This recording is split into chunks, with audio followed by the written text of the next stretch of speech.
దేశంలో ముస్లిం మైనార్టీలను అణగదొక్కేందుకే కేంద్రం వక్ఫ్ బిల్లును ప్రవేశపెట్టి ఆమోదం తెలిపిందని ముస్లిం మత పెద్దలు ఆగ్రహం వ్యక్తం చేశారు. వక్ఫ్ చట్టాన్ని వ్యతిరేకిస్తూ ఎన్టీఆర్ జిల్లా గంపలగూడెం మండల కేంద్రంలో ముస్లింలు నల్ల బ్యాడ్జీలు ధరించి భారీ ర్యాలీ నిర్వహించారు.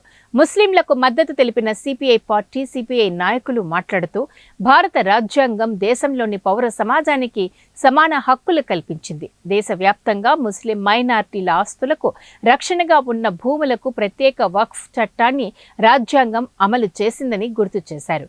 మోదీ ప్రభుత్వం ముస్లింలను అణగదొక్కేందుకు అనేక రకాల చట్టాలను అమల్లోకి తెచ్చి ప్రజాస్వామ్యాన్ని, స్వతంత్రతను కలరాస్తున్నారని ఆవేదన వ్యక్తం చేశారు.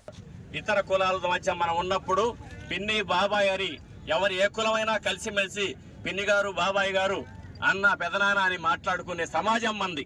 ఈ సమాజాన్ని భగ్నం చేయడానికి, ఈ సమాజాన్ని విచ్ఛిన్నం చేయడానికి ఇవాళ ముస్లింస్ అయ్యారు. రేపు క్రైస్తవ రాష్ట్రాల మీద కూడా నోటీస్ ఇచ్చారు.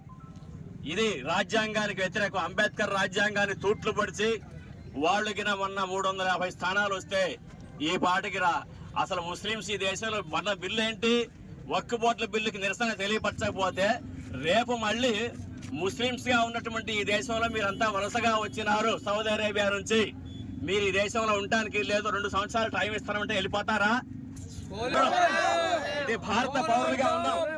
భారత స్వాతంత్ర పోరాటంలో ముస్లింస్ అగ్రభాగాన పనిచేశారు, ప్రాణత్యాగం చేశారు, అనేక ఆస్తులు కూడా పెట్టారు. ఈనాడు ఉన్నట్టు పార్లమెంటు భవన్ గాని, హైదరాబాద్ లో అసెంబ్లీ గాని, నిజామాబాద్ కట్టిన అసెంబ్లీ